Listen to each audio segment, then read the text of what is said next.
Said I wake up. Said baby, wake up. Said to wake up, baby. Put on some makeup, baby. Come on, let's wake up.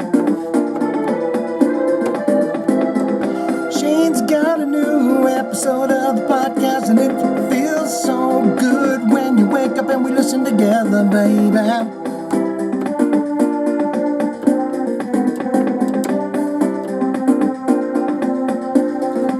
I said to wake up, put on your makeup. Why'd you leave the keys on the table? Why'd you leave the keys up on the table, girl? That's not where they go. Then we went through the rules. That's not where they go. I told you, you don't put the keys on the table, Mabel, girl. But you like that heavy metal news, heavy metal news, heavy metal news, baby. Let's go now. How you doing? What's going on, everybody? Welcome back. Did you like that? It's a nice little spin on System of a Down. The first story up here, of course, in this episode 189 of this podcast is Daron Malakian talking about, he's going to explain to us why System of a Down is not going to put out a new record. But I want to welcome you one and all to this fine podcast that we have going on here. Tons of comments. Very long comments. So we've cut it down to 3, I think, stories that really say everything we need to say. Now, someone's going to be fretting on the heavy metal news. Say, dude, this is a heavy metal news podcast. I need to have all the heavy metal I can possibly get, the news. We're going to sprinkle some in there. Paul Stanley, he was going to reveal why they changed it from the Kiss Army Convention thingy in Las Vegas to Landlocked in Vegas, but I'm saving you guys all the stress and time and trouble. Say, oh my God, he's going to do another Kiss story? No. I don't know what the answer is to that, but that was one of the stories. Jordan Rudess, Dream Theater, he's that guy that plays the guitar. Have you seen that son of a gun noodle on that son of a gun? It is absolutely crazy, but he says they are having one of the best years of their career since launching the 40th anniversary tour. And they got Mike Portnoy back in the band. Real tongue twister of a name, isn't it? Mike Portnoy. Of course, you got Biff Byford, and he's saying, we got a lot of good things going on. He's the singer for Saxon. I want to welcome you one and all to this thing. This is it. This is it. And we talk about heavy metal news and stories and such. The first thing we got to talk about is this right here. Can you take a stab at who that is? I'll bet you someone's going, I got no clue. But that is Mickey Dolenz of the Monkees. And you can see down here in the corner, indeed, that is the Billy Corgan's Magnificent Others. And he had Mickey Dolenz on there. And I just happened to go downstairs to use the restroom, and I stopped the screen, and he looks like a fucking mob boss, doesn't he? I mean, doesn't he just look like Big Toe and say, oh, yeah, he does. I know that guy. The way he's even grinding his teeth. He's like, look here, you son of a bitch. You're going to give me that money. You're going to lose your fingers. Who do you think you're talking to? You're kind of a Joe Pesci type. But I was just amazed by that. I mean, the interview was all right. Mickey Dolenz loves to talk. He's kind of like me in that way, but he loves to talk and he loves to just rattle on about things. And the gist that I got basically from it is he's like, I was just an actor that this all happened to, and then I was just part of it. But I was very happy with that pause of the screen. I'm like, look at that. He looks like a straight mob boss. That's a villain from a Marvel movie right there. What the? We're going to put you in the deep freeze, buddy. I mean, I could just look at that for days. But let's get into Daron Malakian. Welcome to this episode. We're going to try and fire on all cylinders here today. This is going to be a good one. This is going to be one that the Razzies look at and they say, we can't do it. It's a good podcast, so we can't give it that award. They're going to have to go through the other episodes to see if they can find a Razzie. Johnny B said in the Patreon, the Dre Man. I don't know what that means. So maybe he'll explain that when we get to the comments. Lots of comments, so let's do it now. Daron Malakian. Now, I'm going to tell you, I met these guys when they were pretty much nobodies. I don't know how they even got on this tour, but they were opening for, I want to say it was Cannibal Corpse and Angel Corpse. So I got to meet all of these guys, and they were absolutely wonderful guys. Played pool with them. And I believe I said something to Daron, and maybe he can remember this in his mind and say, yes, I do remember that. But I said, you guys owe me money. And he's like, what? What for? These guys were tiny. Tiny, fragile guys, but also, just very young. And I just made the joke that, well, because I was coming to see you guys. Now, that's not a smack on Angel Corpse or Cannibal Corpse. I'd seen Cannibal Corpse, my old heavy metal band, open for them, okay? With Chris Barnes in it. But I saw System of a Down twice. Once in that tiny little club, it was no frills. I mean, it was a hole in the wall. And then the next time I saw them was at a big kind of amphitheater type thing, and they skyrocketed to success. So, Daron Malakian explains why it's unlikely System of a Down will release new studio album. And they just got, how long has it been? Let's find out. In a new interview with Talk is Jericho podcast, hosted by the Fozzman himself, that's right indeed, frontman and wrestling superstar Chris Jericho. Daron Malakian spoke about the possibility of a System of a Down one day making a follow-up to its Mesmerize and Hypnotize LPs. Now, I knew the first two albums. When one of my bands went out on tour, and the guitar player we had at the time, Toxicity, had just come out. And he played that nonstop, 24 hours a day. You'd put anything else in, it would be taken out, and that would be put back in. So I cannot stand that album.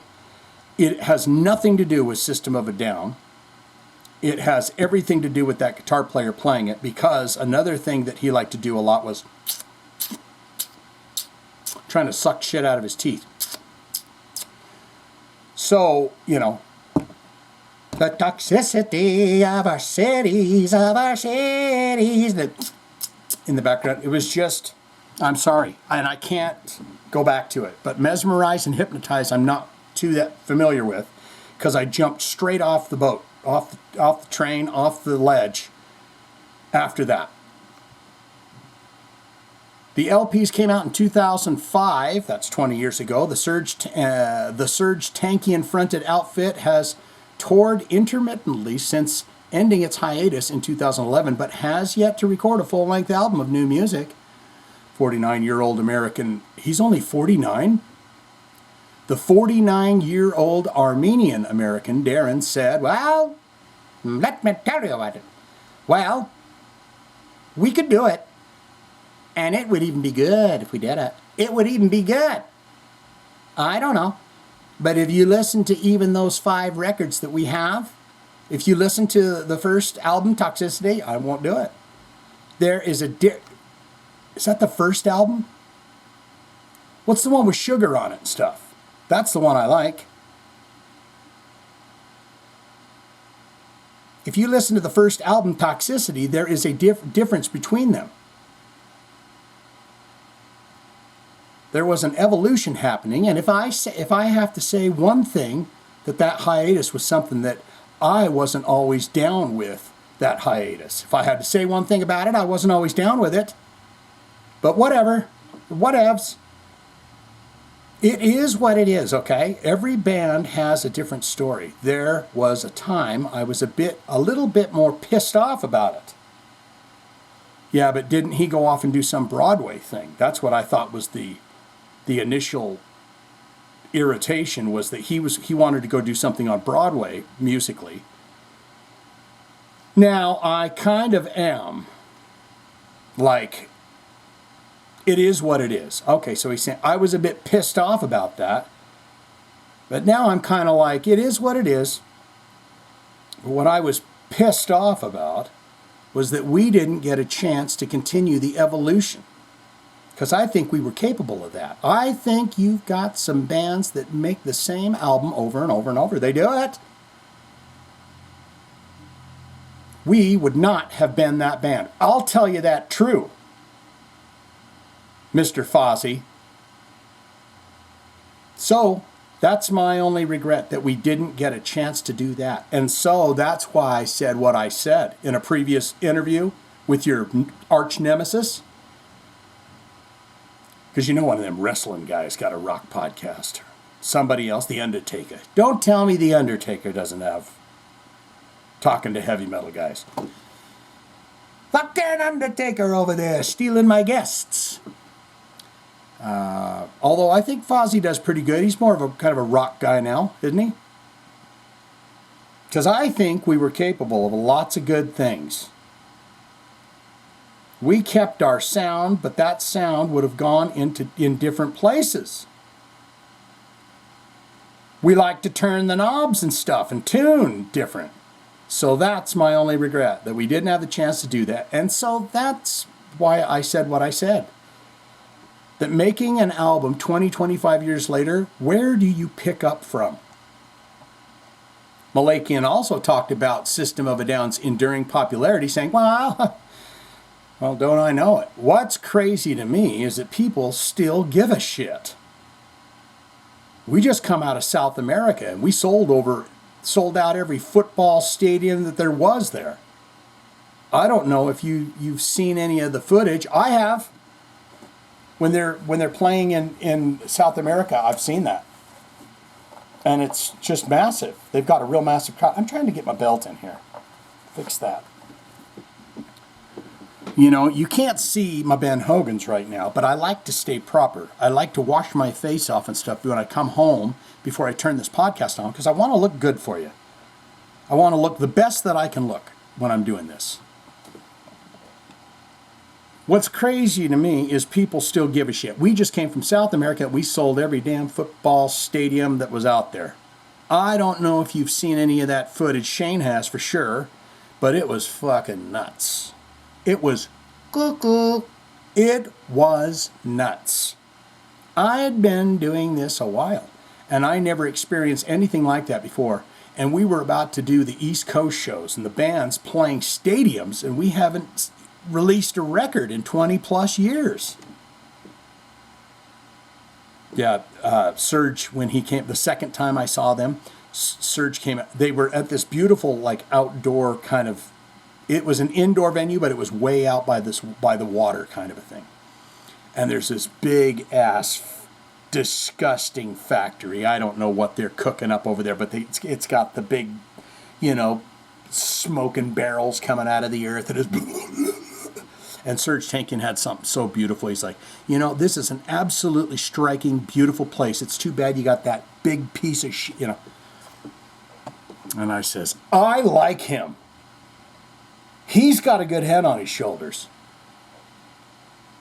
Well, Mr. Daron continued, when I did legendary producer Rick Rubin's podcast, we talked about how we're playing in front of 60,000 people. And he was like, I've never seen anything like it. Where a band that doesn't regularly put out records is still able to play in front of so many people. Elaborating on why System of a Down is able to play to such big shows more than 30 years into the band's career, Daron says, well, I think part of it is we left off on a peak. You left when you were on top. We've had, are they going to ever play? Question. Are they ever not going to play? Are they not going to play? And it's all this kind of thing that happens. And then when we do play, people feel like, oh, this must be the last time that they're going to play. But we play tricks on them. And none of that has been done on purpose. So he doesn't play tricks on them. That's just the natural way of things. Things have gone. I also, and it's good to be natural with it. I also think that it's the songs. I have just the hardest time thinking of, I know, wake up, wake up, and Toxicity, and which album was it that had the sugar and stuff on it? It wasn't that. because I like sugar.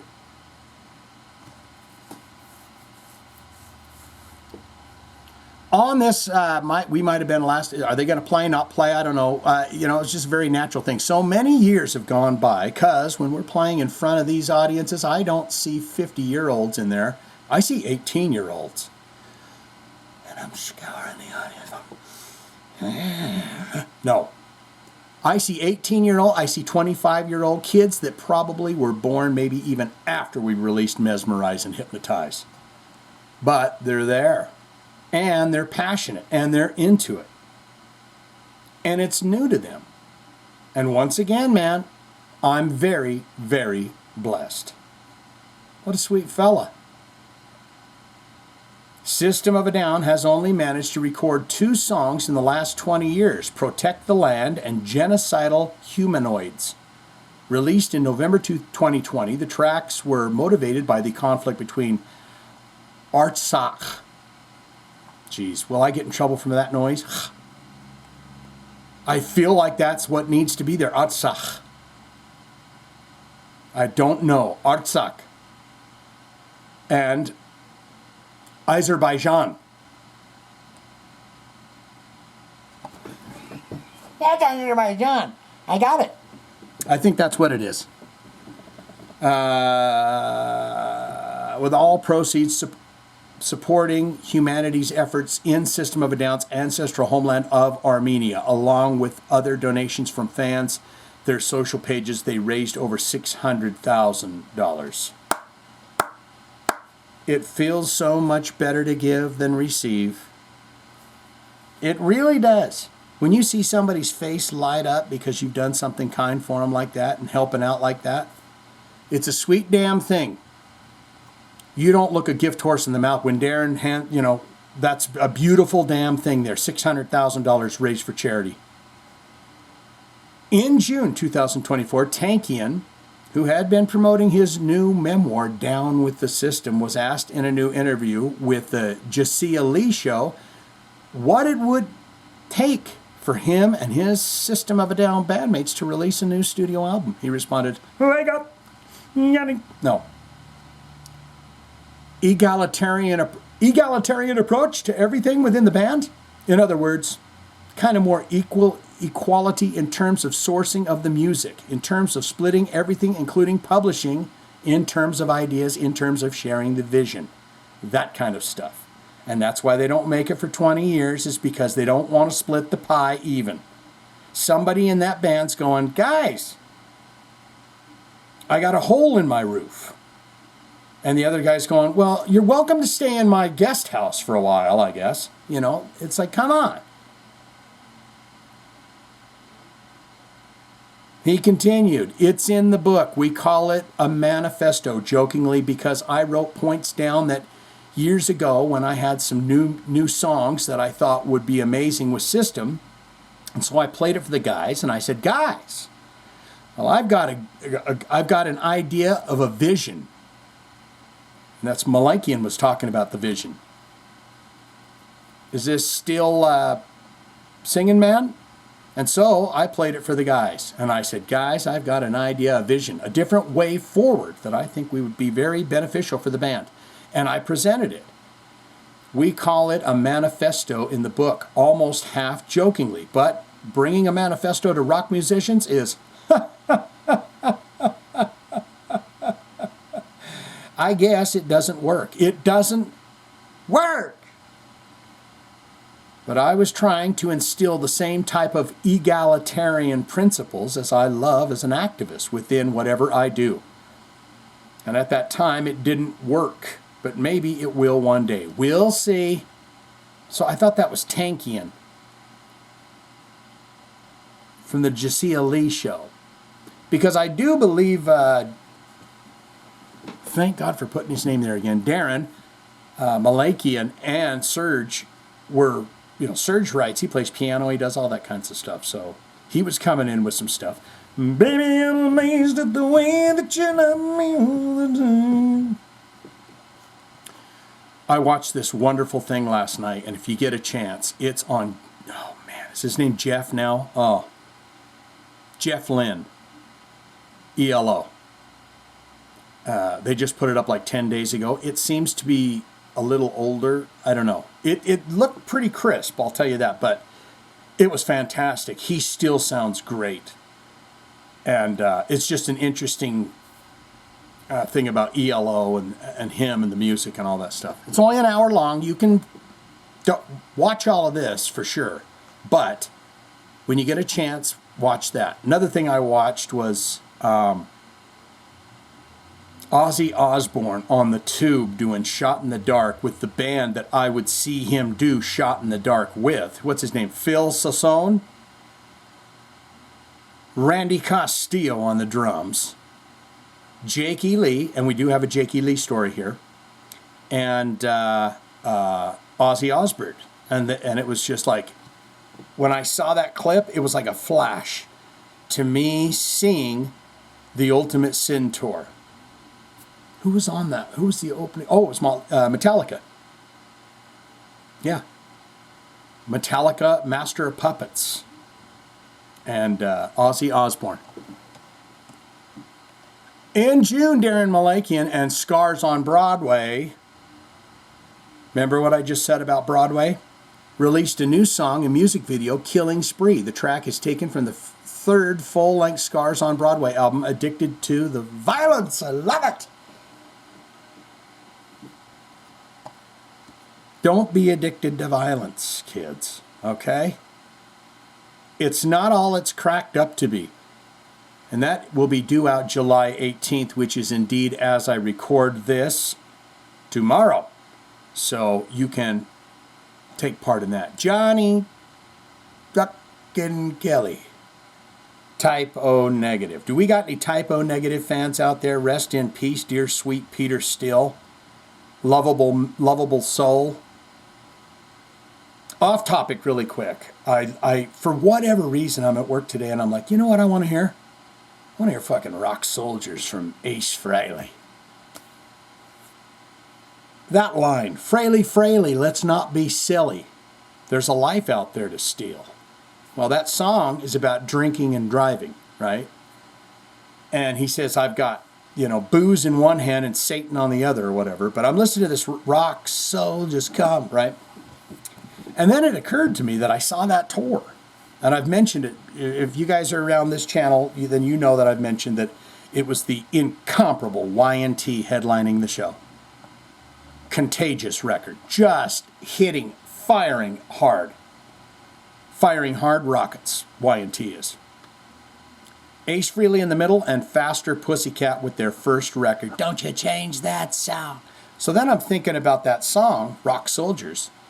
And then he's like, so if basically the gist of the song is he's drunken and driving, and he finally tells the devil, hey, if you're going to have to go find someone else to do drinking and driving because there ain't no more aces in your deck. I don't know exact wording. I can't remember it right now. But then I thought, I met him. I kind of met him as a kid at that show. We happened to be somewhere where his limo pulled up, and I'll tell you, I've never seen a drunker concert in my life. Ace Frehley was soused, and all of Faster Pussycat, they must have all been hanging out because all of them were fucked. And Tammy Down had a fifth of Jack Daniels in his hand, and he was slung to change that song. But I'm like, wait a minute. So you're playing a concert where you do Rock Soldiers, where you go, you know what, I ain't fucking drinking no more, devil. So if you want to play games like that, you ain't got an ace in your deck. He's drunk as a skunk. Still a good tune, though. Get into Johnny Kelly. Of course, he is the drummer extraordinaire for Type O negative. Oh, and he's been in so many other bands. They'll probably... Blabbermouth is wonderful about listing that kind of stuff. I think he was in Silver Tomb. He did some Quiet Riot stuff. It's like literally nobody in Quiet Riot anymore that was really ever originally in it. And I think Johnny Kelly was doing shows with him. Let's find out. Johnny Kelly is... I'm really surprised by Type O negative's enduring popularity. It's pretty crazy. It's just absolutely beautiful, dark, gothic music. Peter Steele was a master songwriter. The sound of that bass guitar cannot be duplicated. Unless you have the same pedals and stuff, and you know what he had. And just a side note, if I've mentioned this before, but if you're interested, you can look up on YouTube Peter Steele, very young, probably carnivore days, changing a transmission on his car.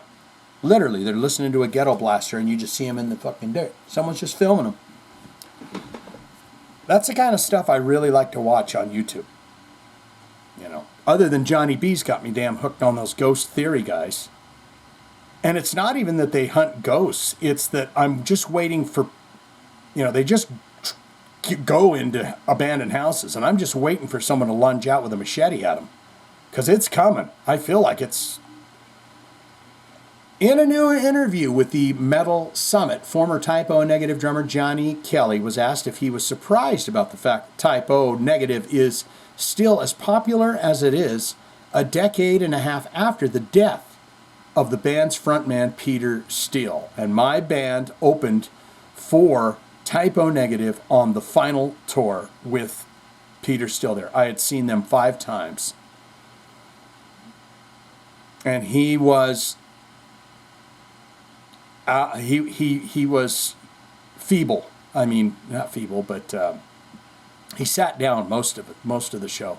But then I also saw, you know, Type O Negative on the Bloody Kisses record.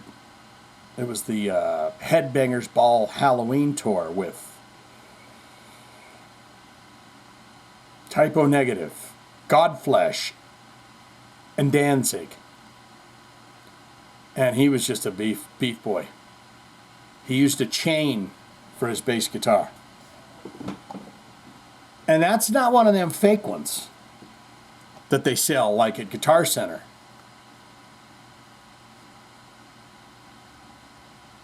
Peter Steele, frontman, passed away from heart failure at the age of 48. He responded as transcribed by blabbermouth.net. It's pretty mind-blowing. I have to admit, I'm really surprised by it because none of us really, not even Kenny, ever thought about the band ever having any kind of legacy, or we were leaving something behind while we were doing the band. While the band was active, everything that we did, we always thought that this would be the last thing that we ever did. And that would be the end of it. The band would fall apart. The band will break up or whatever, and we'll just disappear and go get jobs and get on with the rest of our lives. We never thought that the band would last as long as it did. And now, after Peter, being gone for 15 years now, Sweet Peter. We used to call him Sweet Peter. You know, the girls and the guys used to call him Sweet Peter after they saw him in that magazine. But we never thought that there would be any kind of legacy or anything. I mean, we figured that all the records would wind up in the used bins, you know, at the grocery stores or whatever. It said $2.99, $4.99 on them, and it would be just that moment in time where it was like, oh yeah, that band from back then, I remember them. Drummer Sal Abruscato. Now, if I remember correctly, there was a strange swap that happened. And I could be wrong about this. But Sal Abruscato was in Type O Negative for the Bloody Kisses record, or something like that. I can't remember.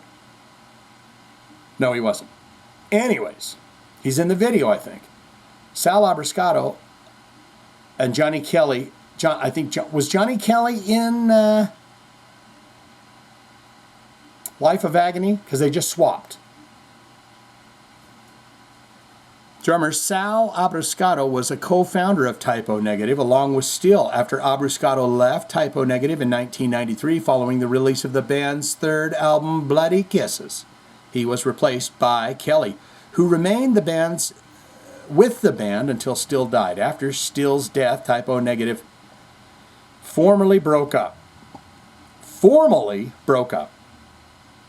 With members stating that the band could not continue without Peter. And you're goddamn right about that.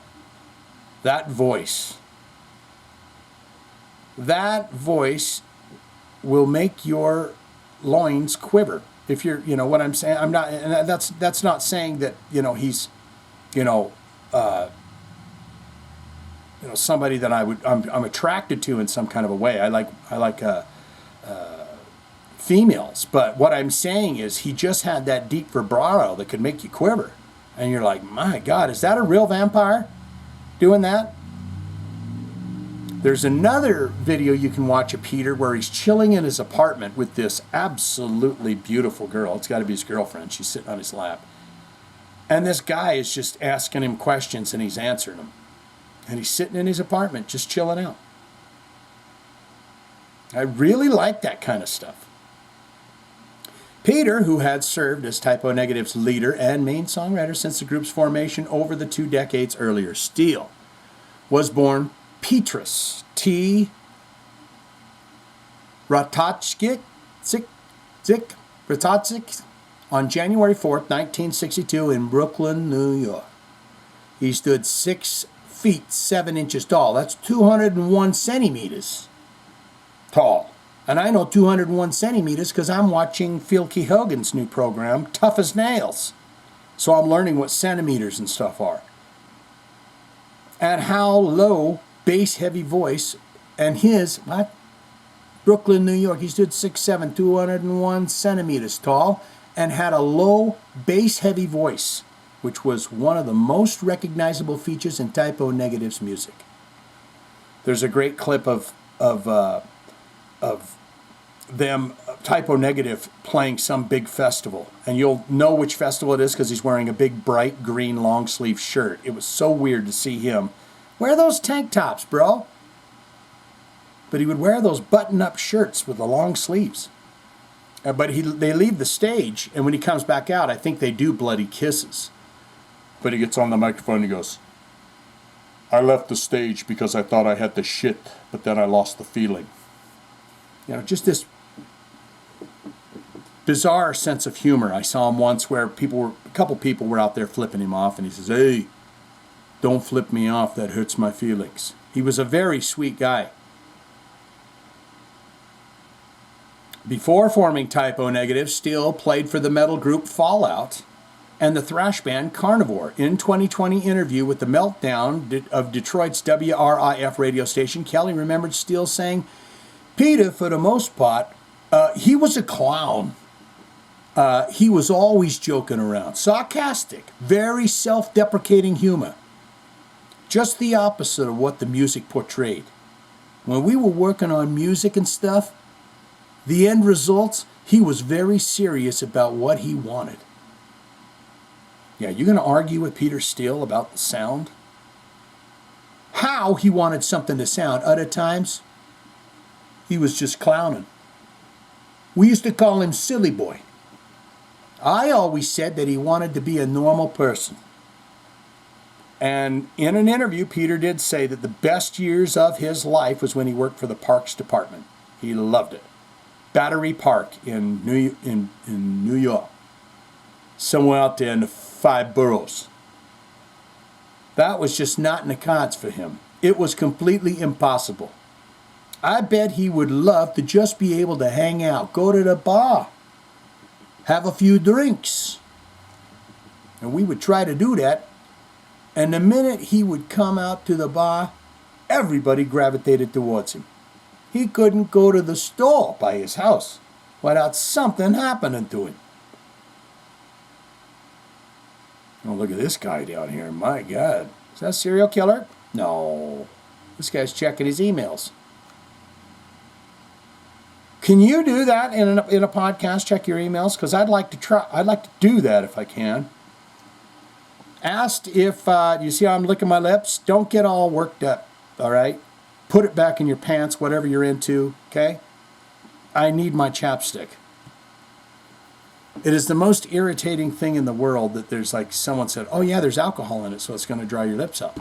So what's it for? What's it for? I thought it was to heal dry lips. No, it's just to keep them going. So you buy more and more chapstick. It's like the tire, the tube, the tire. 100 years. You have been creating a tire tubes for 100 years, but you can't figure out those little goddamn thorny things. You know those little things that are kind of like a ball, but it's got a few spikes on it? They still go straight into a tire and you're done. It's like, you haven't figured that out? No, because we gotta keep them coming back for more. If they could figure out how to make a tire disintegrate, it's been 10 months, just turns to goo on you, they do it. Cigarettes, that's another one. How in the hell is cigarettes $10 a pack? There's been no upgrades in design. That is all inflationary tax, so they get richer and richer and richer. There's no reason why the cigarette goes from 5 cents to $10. We got some smokers. Don't you lie. We got some smokers that probably listen to this and have a toke while they're doing it. But they're saying, I agree with you. What have they done to a cigarette that has turned it into a $10 pack of cigarettes? It's like, $10 a pack. That's, and how many in a carton? $200 for a carton of cigarettes? Is my numbers off? Asked if Peter, because of Peter's size, asked if it was because of Peter's size. Tony said, I think so. Yeah, he was a big dude. I think so. He just had this very striking look. And I ran right into him at a club. He come right around the corner. I'm like this to him. Boom. He's wearing a white long sleeve button up. He says, oh, I'm sorry about that. And I'm like, holy shit, that's Peter still. Hey, pardon me. I'm so sorry about that. Very wonderful person. And he did have fangs. Yes, Johnny, let's see. I think so. He's just this very striking look. He didn't look like a normal guy. And he had fangs. He was 6.5 feet tall and had fangs. Had long black hair and fangs. You're not going to get the normal response when you're going grocery shopping. True dat. I'm going to give him a true dat. Johnny, we love you. Let's take a look at, I like this, it's called the airplane, what he's got going on here. And this style of mustachery is, you've got just that little bit, that's like the cockpit area, and then of course the wings. I don't need to explain the wings to you. And then there's the little, it's where they charge the people to sit. And then you got the tail down here. So you're looking great. You're looking damn good. Get into Jake E. Lee here now.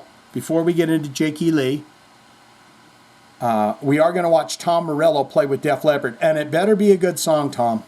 I want a hit. I thought I saw something what I didn't even know what it was. And it needs to be a song that I know. But the thing I'll say about Jake E. Lee is he was having a rough go of things with his guitars at that Back to the Beginning show, because he played Shot in the Dark with the Dre Man singing, and he played The Ultimate Sin with Lizzie Hale singing. I forgot he was shot several times. Remember that? So this story here, if you can't read that, or if I'm in the way of it, Jake E. Lee on his recovery after getting shot. The world's getting back to where I can enjoy it. I did watch most of a concert from '83. I want to say it was 1983, which was Jake E. Lee. And it was really well shot, too, because they got the cameras everywhere. Tommy Aldridge on drums, Jake E. Lee on guitar, and Bob Daisley on bass. So that would have been the Bark at the Moon tour. And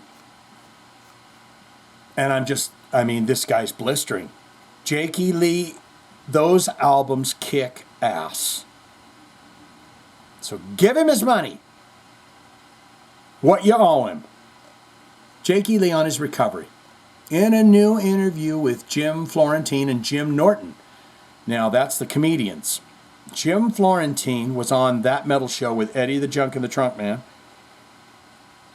And who was the other fella? Jim Florentine's hanging out with Jim Norton now. Not that other guy. What happened to the other guy? But I saw a quick video of Jim Florentine and Jim Norton in Birmingham, England. They must have went to that show, but they were at the original house where the album cover for Black Sabbath's first record was done. In a new interview with Jim Florentine and Jim Norton of SiriusXM's Ozzy Boneyard, former Ozzy Osbourne guitarist Jake E. Lee was asked if his guitar playing was affected by the incident last fall when he was shot near his home in Las Vegas, and he was trying to help his friend out who had some bullet bikes. And he saw some ruffians around him. He's like, I don't think those belong to you fellas. And they says, oh yeah, buddy? He did the right thing, I think, by saying, hey, didn't you see that sign over there that has that little fella with the eyes, you know, that neighborhood watch? We're watching, and I saw what you did. Well, Jakey Lee says, well, I hadn't been playing guitar for a couple of years because this wrist was killing me due to arthritis. I finally got x-rays, and they said there's no cartilage left. So it's bone on bone. Whenever I move it, it doesn't feel that good at all. So I started doing rehab for it, and it started to take a lot of exercise, a lot of stretching, and it was getting better. And then I walked my dog that night in October 2024 and got shot. And it wasn't once. He got it a couple times, I think.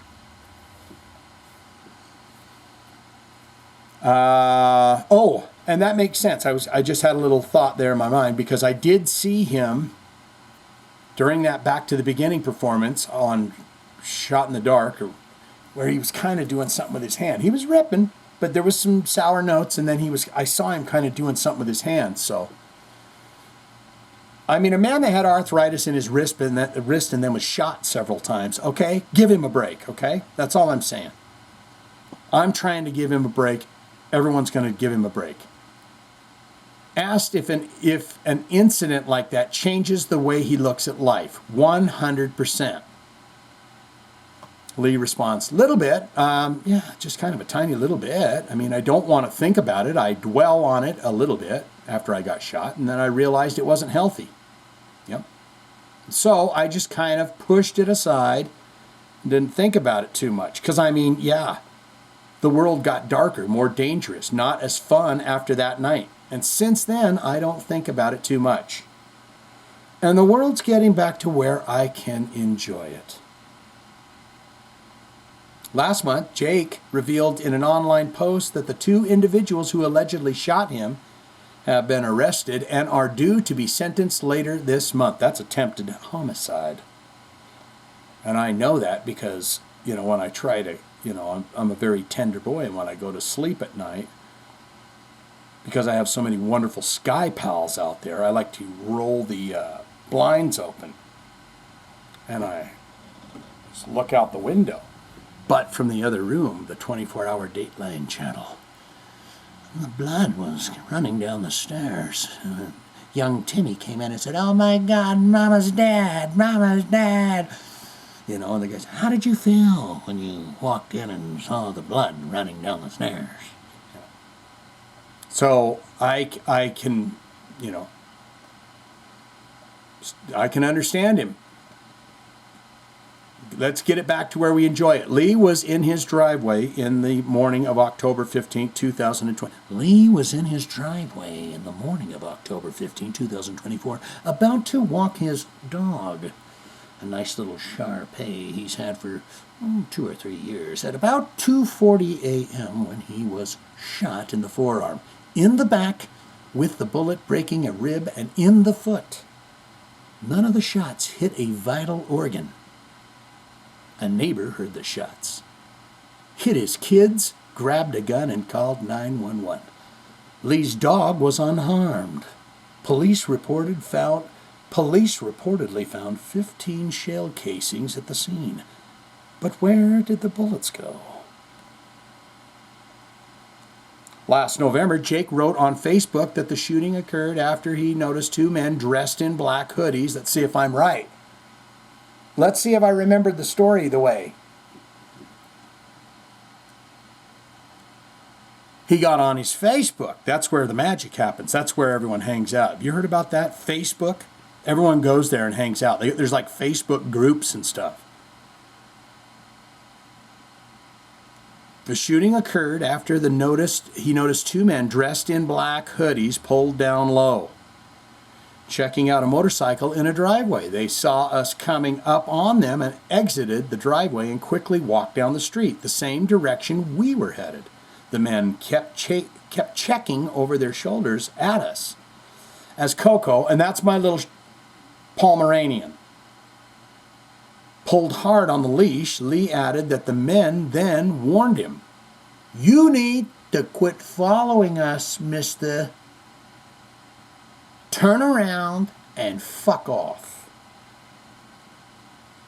Lee refused to back down, believing the men were obviously more intimidated by an 80-pound pit bull. Oh, is that what he's packing? His dog? More intimidated by an 80-pound pit bull than an old guy in a bright Hawaiian shirt. He explained that after some macho back and forth, he said his dog continued to walk home, leaving the men behind. He and his dog, I thought that was weird the way I read that, because I thought the dog just said, "Yeah, I'm going to go back." And he and his dog continued to walk home, leaving the men behind. It was then he was shot. We were about 50 feet apart when I heard the shots. I quickly realized he wasn't aiming at me. He was aiming at my dog. I threw, "Oh, you sons of bitches, come down there to the trial." Isn't that weird the way we do that? A human being, is like shot. They were trying to shoot that dog? Oh, you're lucky you're going to jail. You do not want me to get my hands on you. We were about 50 feet apart, and I heard the shots. I quickly realized he wasn't aiming at me. He was aiming at my damn dog. I threw my end of the leash at Coco. I says, "God, get out of here." And I yelled at Coco, "Go home." He did. He's a good boy. He's my good boy. One bullet went through my forearm, one through my foot, and one in the back, which broke a rib and damaged a lung. Who does that? It's 2025, people. Who's doing those kinds of things? I mean, this was in 2024, but stop.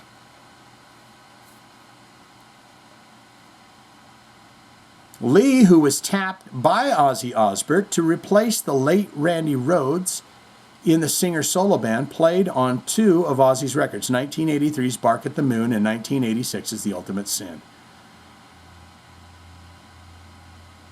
The shooting. Okay.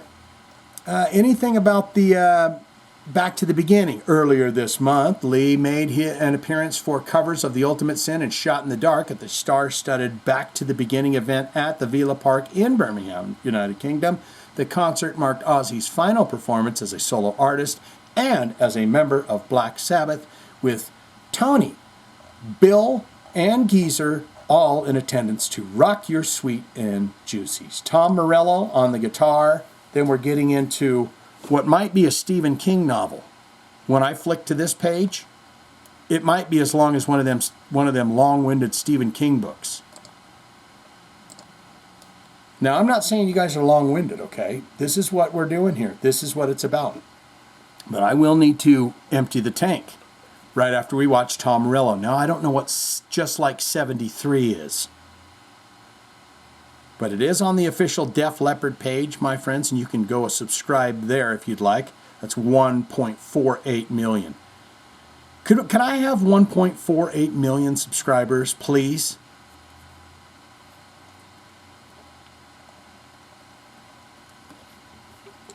I've never tried that technique. Maybe it works. Maybe you just ask and YouTube goes, "Oh, guys, I just, when we were scanning through Shane's podcast to, basically take all the money from it for a clip of something, By the way, you won't see this if that happens.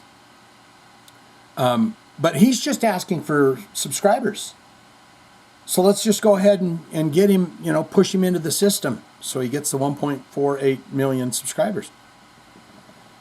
It's a version I haven't tried before. Now, there is Phil Collins. And I have a story about Phil Collins. I watched a documentary on him. It's a new one. It's from Drumeo. But I'm not even going to get into it. I'm going to get into it because people are going to ask me now. But his son is named Nick, who is also a drummer. And his nickname for his son, which he says a couple of times in the thing, sounds like a racial slur. That's all I'll say about that. I'm not saying Phil is or anything like that. I'm just saying the nickname he has given his sweet son Nick. I'm like, you should come up with something. You always use macaroni. You can use that for any kid's name. You know, Nickaroni. Hello, little Nickaroni. Look what I've got. Look what Daddy's got you. I've got you a little drum set. Because they show like some old clips of his son as a child, you know, and you're going to have to go watch that to hear it, okay? Because I refuse. Phil Collins and Phil Collins. This is a guitar player. That was the other guy that sang all those great songs. Tom Morello. Thank you very much. It's only 2 minutes. We can do this.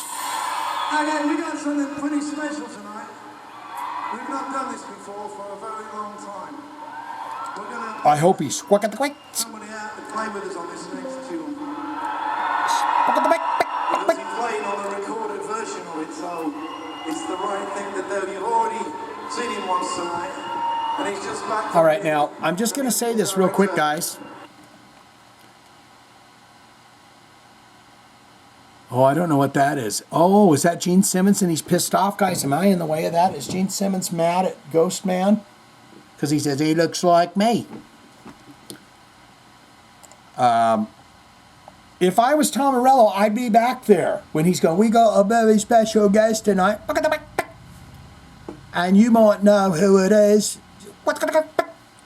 Just like he's on the record, he's on the recording, what we did at Royal Philharmonics in Abbey Road. I'd be back there doing all that. For Black Sabbath's last ever show.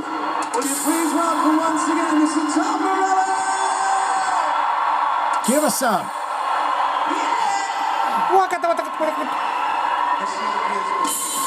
He's just going to go into the song. Can we see those hands? Everybody all the way to the back. Come on, let's see those hands. Are you ready? Are you ready? Tom, do your thing.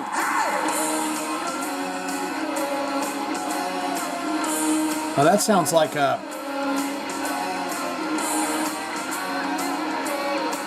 That sounds like a... What was it?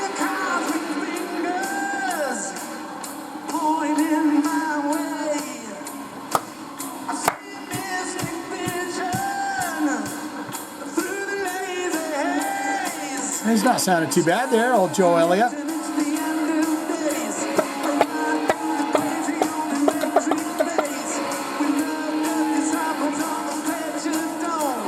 You know what, guys? I'm going to say something right now. Tom Morello is a great guitar player, okay? So he doesn't just do all that stuff. That's what I want to hear him do. But he can play the guitar and do things, you know, play it regularly.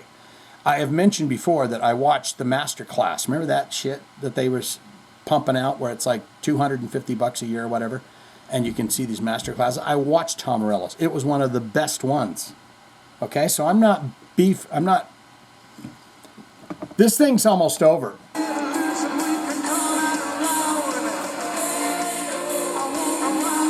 Who's that guy? Wait a minute. I want to rock with you just like 72. Why does it say 73? Who's that fella?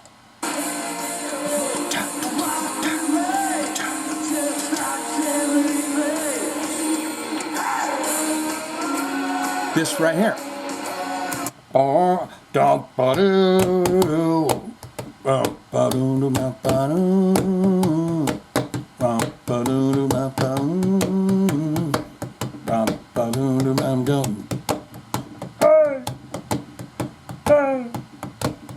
know what I'm talking about?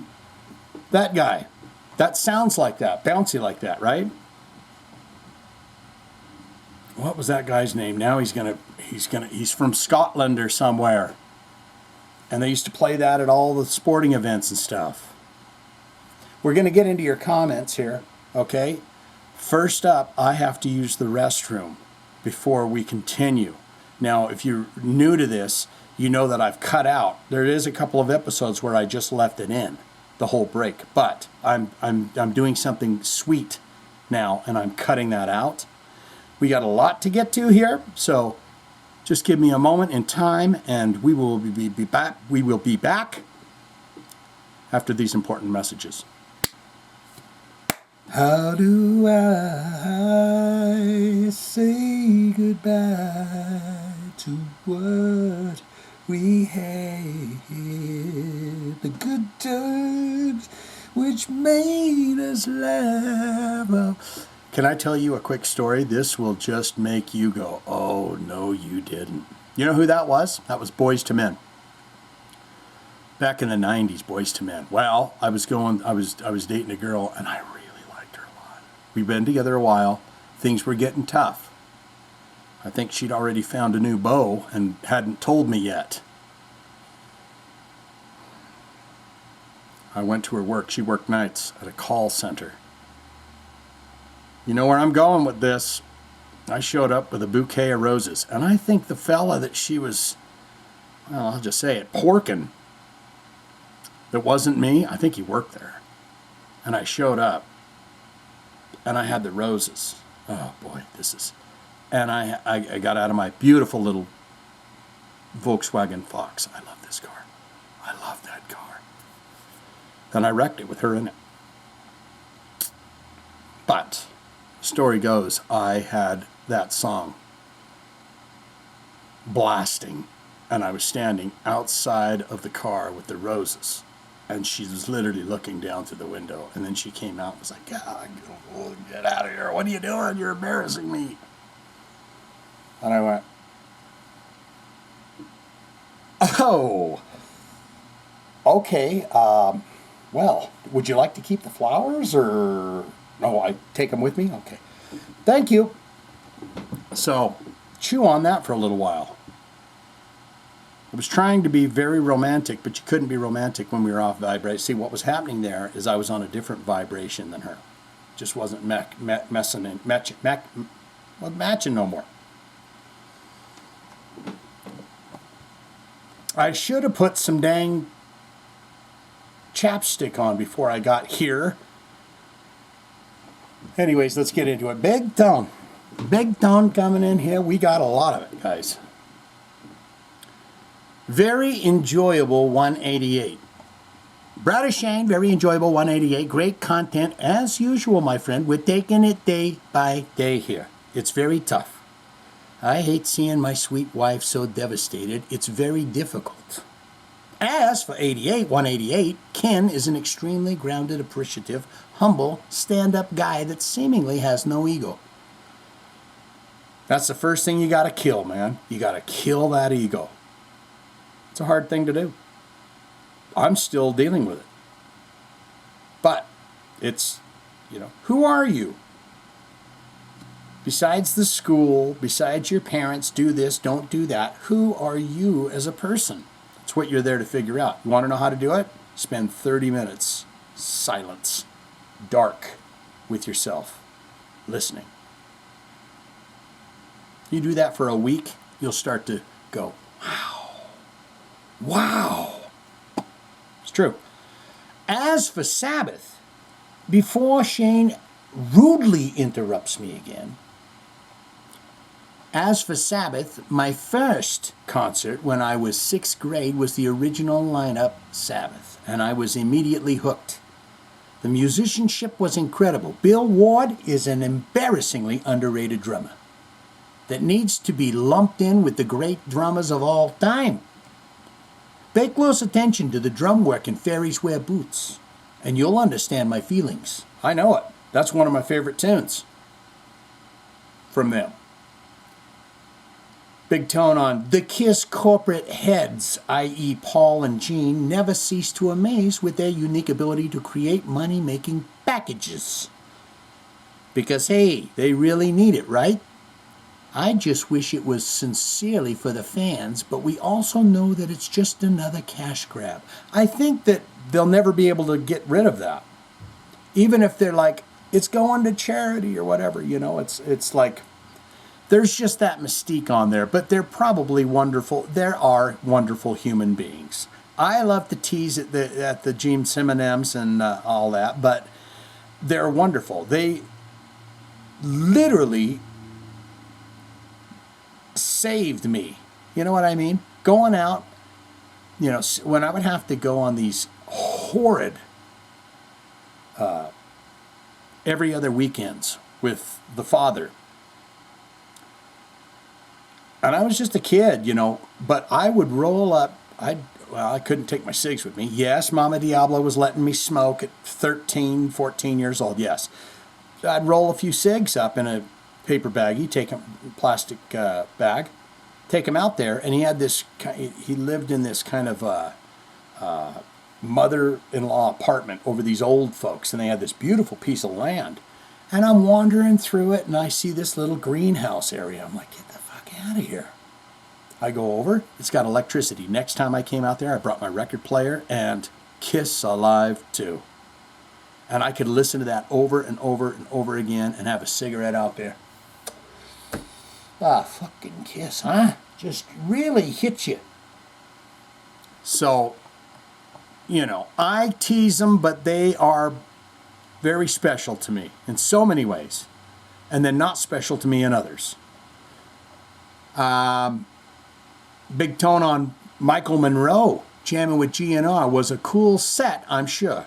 Looked like a great time.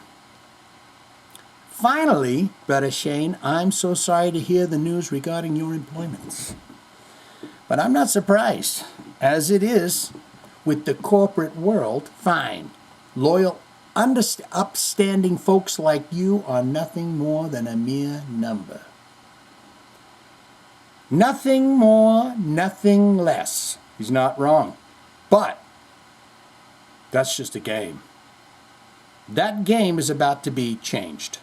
For everyone, forever. And it's all good. It's a sad thing that they'll definitely miss you. And another thing that I think's crazy about this whole thing of me leaving is the boss man himself, Flat Cheeks. I'd call him Flat Cheeks because he just sits in a chair all damn day. You know, his way of contributing is going and putting ice on the water in the cooler at the squelching hot trailer where we have to unload all of our trucks into. But he's the guy that's going to be out there in the truck. It's like, you think he would be going, we got to do something here. But you know what? I've come to the decision that it wouldn't matter. No matter what they were willing to offer me, I'm done. Let's get back to Big Tone here while I lick my lips. That didn't sound good. As it is, the corporate world to find loyal, upstanding folks like you. Yep. It's a sad thing, and they'll definitely miss you and be worse off without you. I agree 100%. I was the glue. I'll tell you that. I was the damn glue. Last time I called out was when I got COVID, and they said, you got to go home. And yes, I worked all through COVID, yes. I made a complete career change 6 years ago after 35 years in what I thought was my chosen field. Turns out, it was the best decision I ever made, and it always is. Follow your heart, follow your gut, and you will not go wrong. Don't let your mind tell you. Your mind just wants to say, yeah, but you're not good at that. You'll fail. That's terrible. That's not good. You know, your heart and your gut says, I'll take on the damn world. I still got it. You don't want these. I'll tell you, these haven't struck a man since 1994. It's pretty good. It's a good run. And they're not going to strike again. Turns out it was one of the best decisions I ever made. You are going to be fine. And much better off. We all believe that, brother. That's all I need you to do, is believe. If you can believe in me, then I believe in you. Why? Because I am you, and you are me. I'm just you, having a different experience, and you are just me having a different experience. But we're all having it together. Thank you and the Diabolicals for the kind support and concern. It means a lot. This is definitely the best. This is definitely the best YouTube community. Bada bing! I 100% agree. Hear that, YouTube, while you're doing whatever you do? Probably got to cut that bit out now because they played just too many backing tracks, so it picked it up. Thank you and the Diabolicals for the kind support. Yes, yes. And he's got the mozzarella, and then he's got the power punches. Keep them coming, brother. Yeah, the double heavy metal horn emoticons, or the love horns. I'm calling them the love horns now. And ... Hashtag get Shane to 100K and hashtag get Shane a Ambi Award.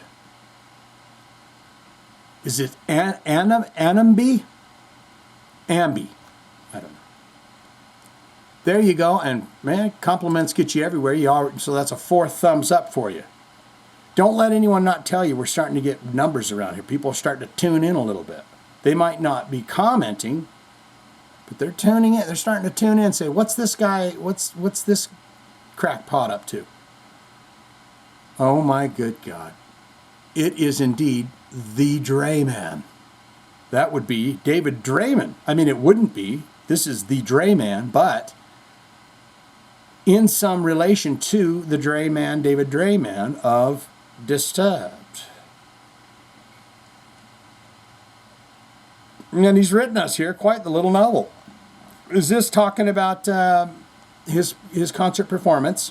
Is he going to come over here and try and tell me to delete the comments and I get some merchandise? Because I'll do it.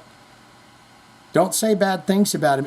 If David Drayman gets a hold of me and says, please, kind sir, take that rude comment off your page, and I'll send you a nice zip-up hoodie, which you can give to your son or some person that perhaps may enjoy it more than you would.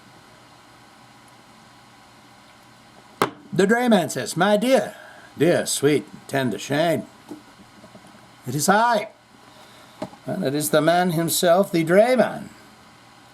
It was brought to my attention that you were discussing my performance at the Back to the Beginning event on your wonderful weekly podcast. Allow me to clear up some items you may find interesting. Firstly, I was asked by the one and only Miss Sharon Osbourne if I would sing a song for the Back to the Beginning festival, and I said, of course, Sharon, my dear. I shall assemble my band, and I will perform a 90-minute set of Disturbed's greatest hits and mix in some Ozzy and Black Sabbath medleys throughout. Indeed, I can do that for you, Sharon, my sweets. But due to time restrictions, she just said I would perform. The other 3 members of Disturbed were welcome to attend the festival, but had to pay full ticket price. I told the boys, I said, there's nothing I can do. I've spoken to Sharon, but she indeed would like you to pay full ticket price. I immediately agreed to her request. She then asked me to pick a song, and I had to laugh at this and explain my dear, my sweet dear. Innocent Sharon, wonderful, sweet, innocent Sharon. The Drayman doesn't choose the song. The song chooses the Drayman. You understand this, Sharon, with your brains? That night, whilst I slumbered, my fiancée appeared to me in a dream and said, David, go buy me a new Porsche, and I want it fully loaded. Like I like my burritos, fully loaded. I, of course, fulfilled my lover's request. And while I was driving it over to give to her, the song Shot in the Dark, indeed, by Mr. Ozzy Osbourne, was playing on the radio, and I said, well, universe, you have chosen me at random, and I shall sing you with the best performance of the day. The best performance of the day. Later on, I called Jake E. Lee to go over the details of how we would perform this fine selection from the Ultimate Sin record, of course, that I had a copy of cassette tape in my trench coat, what I wore to high school. And Jakey Lee, we got together to how this was going to work out. We didn't know. My God, he is a fool heart, and pretended like he didn't know who I am. After about 30 minutes of foolery, of his foolery, he asked me when he would rehearse the song. I said unto him, my kind-hearted friend, the drayman does not rehearse the songs. The songs rehearse the drayman. And without another word, Jake, well, he hung up on me.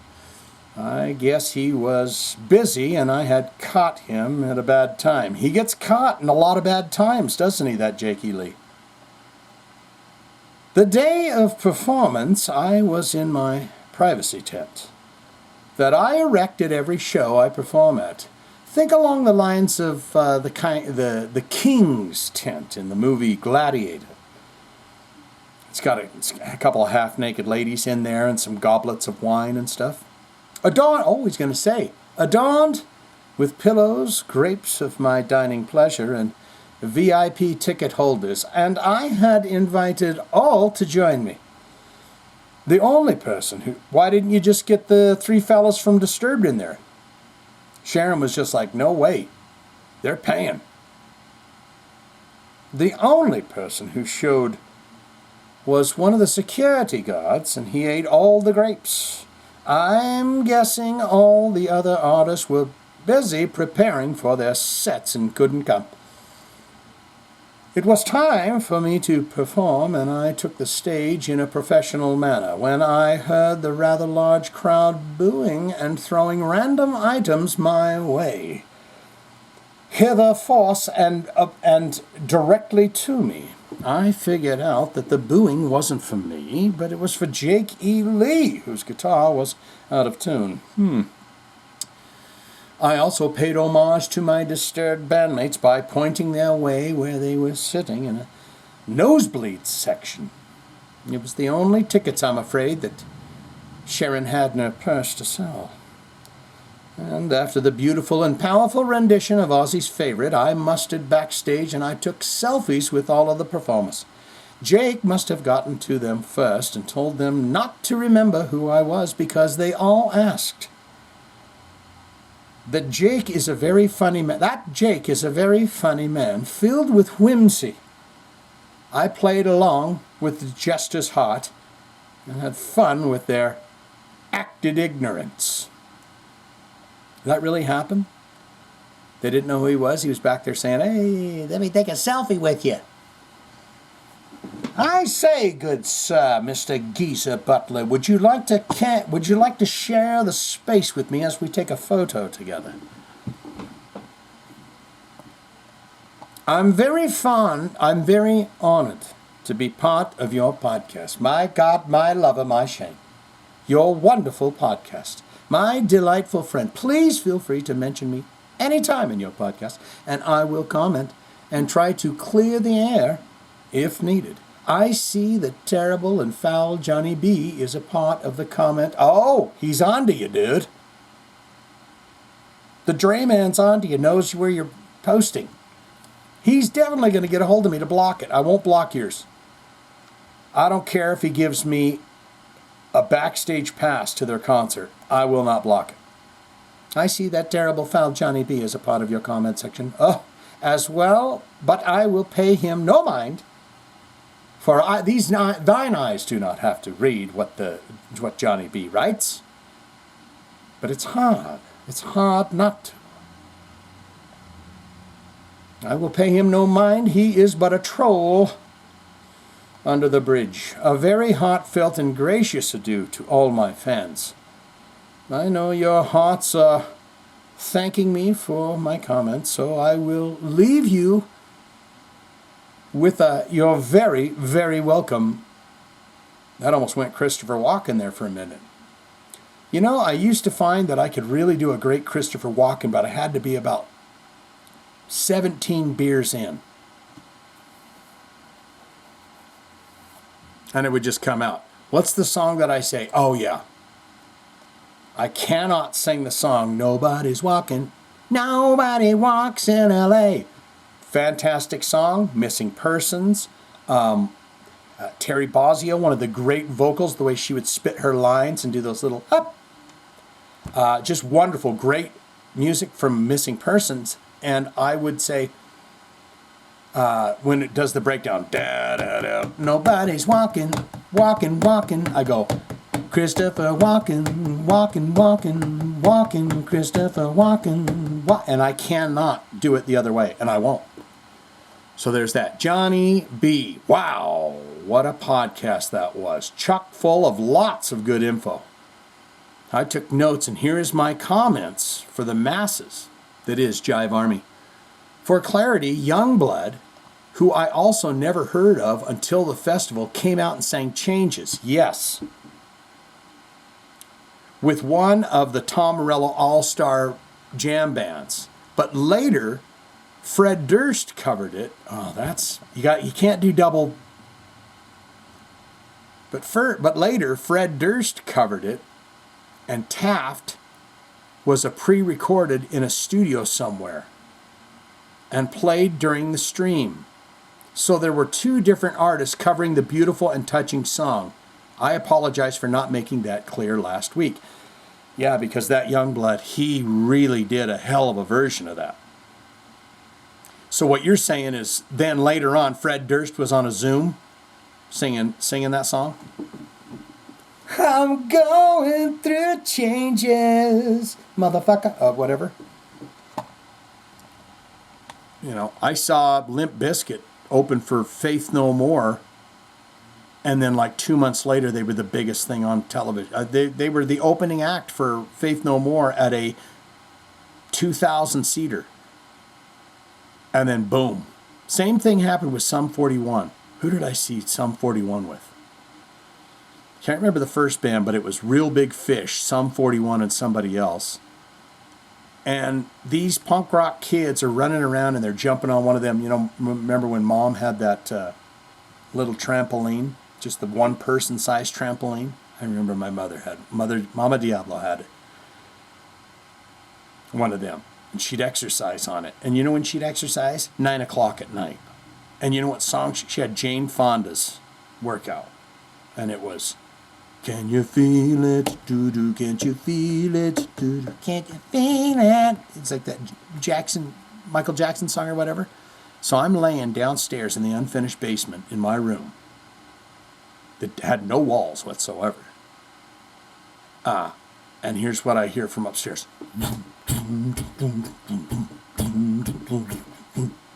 Come on, girls, you can do it. And I'm just down there going, shut up, shut up. Bum, bum, bum, bum, bum, bum, bum. Don't do that at 9 o'clock at night.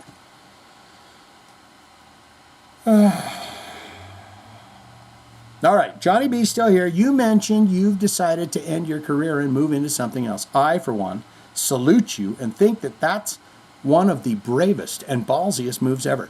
There are a lot of people doing exactly what you are, and I'm considering it myself. Everyone's doing it, and the reason why is because this game is about to fall apart. When people begin to wake up and start to realize that they have a hell of a lot more power than they think they really have. And I'm talking about inside. They're going to find the things that they're passionate about. Human being. It's not about punching time clocks. And, well, you got 2 days off on the weekend to get your lawn work done. I do not want to be a 68-year-old still working at this job and then retire with only a few years left of enjoying what's left. You got a lot of time, bud. Do you take better care of yourself? You take care of yourself. It's not a career ending, but more of a life-living event that I'm interested in, and I think you're doing just that. That, my friend, is beautiful and very important. I think people are done with working their asses off their entire lives and then retiring and saying to themselves, what was it all for? And what do I do now? Like I have mentioned before, every single one of you has a talent. You may not know what it is. You say, I can't sing, I can't dance, I can't write music, I can't, but whatever, you will find it. And you want to know how you find it? Sit with yourself. I'm telling you, one of the greatest things that you'll ever do for yourself, it's like a personal Christmas, is to take 30 minutes, nothing, by yourself. Now your mind is going to flood with this. Oh, I got to do this. The whole goal when you're doing this is to catch those thoughts and say, get out of here, not now. I'm focused. I'm focused.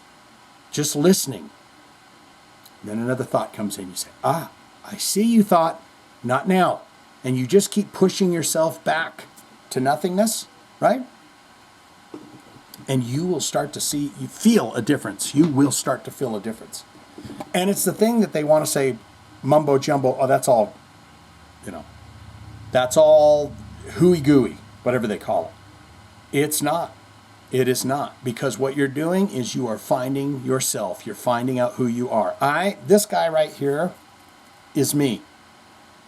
I'm not the schools that I went to. I'm not everything that was told to me. I'm not the way my parents raised me. I'm not the bad things that happened to me. I'm not, you get rid of all of it. And you say, I forgive.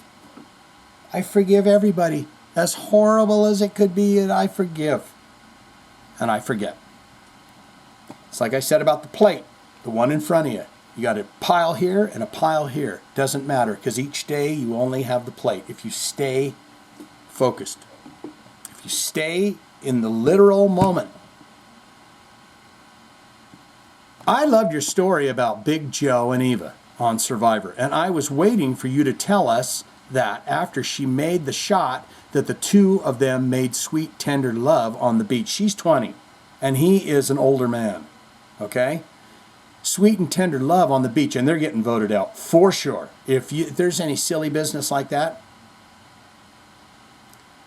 All right, I'm going to read it over. I loved your story about Big Joe and Eva on Survivor, and I was waiting for you to tell us that after she made that shot, that the two of them went back and made sweet, tender love on the beach on live TV, but alas, you didn't. I went and looked up the scene and even watched a couple of episodes before it in order to get the full story, and I gotta say, it made me tear up a bit. My damn self. Very cool scene, and Big Joe is obviously a man of integrity and honor. Yep, but I watched the whole season, and both of them lose. They make it to the very end, the final three, and both of them lose. I was saying the autistic girls got it, but all the votes split up, and one person happened to, this Kyle guy ended up with more votes. But hey, that's Survivor for you. Oh, Johnny B's going to talk about Steely Dan. Steely Dan has always been in my blood. The album Asia, yep, is not only one of the best written albums, but also one of the best sounding albums ever made. Their albums are filled with well-crafted and catchy tunes that I listen to quite often. If you have a chance, check out Katie Lied, heard it, Oh my word, perfection. The song Throw Back the Little Ones is one of my favorite songs by them. They had such a unique writing style and sound. Also, Donald Fagen's solo album, The Nightfly, is fabulous. All duly noted. Yeah, I love me some Steely Dan. That's pretty regular. But the songs that usually come on is Black Cow, Hey 19, the classics, Do It Again, Reelin' in the Years, Asia. They have a ton of good music. And yeah, one thing that I love to do, and you probably know this if you watch the first listens, is when I'm listening to a song on the first listens, I focus in on each instrument. People say, oh, he's listened to them all. No, it's writing a song. You understand structure of writing songs. So as I'm listening to the guitar parts and what the guitar is playing through the song, and I listen to what the bass is playing, and I see what the drums are playing, you start to go, this is their verse. There's going to be a bridge, a chorus, depending on whatever. Steely Dan, you just sit there and you go, man, all the instruments and shakers and just everything is like, it's great. Johnny B says the Deafness have a new album dropping next month titled Private Music. Are you talking about Darkness? The Deafness, Private Music, and I am super excited for this one.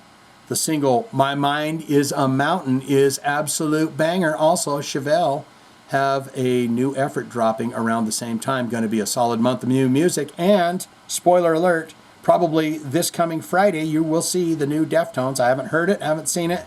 We're going to do a reaction to the video of My Mind is Like a Mountain. My Mind is a Mountain from Deftones this coming week. So, again, just another little spoiler treat for you. And we'll get to the Chevelle, too. That's it for me. Hope everyone is great and having nothing but love and peace in your heart. Until next time, keep looking up, keep asking questions, and keep your meat on the hook. But you don't have to do that if you don't want to. Hashtag Get Shane to 100K brought to you by. They need to give me that check. What is it now? Probably 100,000. LiquidDeath.com and Ben Hogan's. The wonderful pants. I can't say enough about my Ben Hogan's.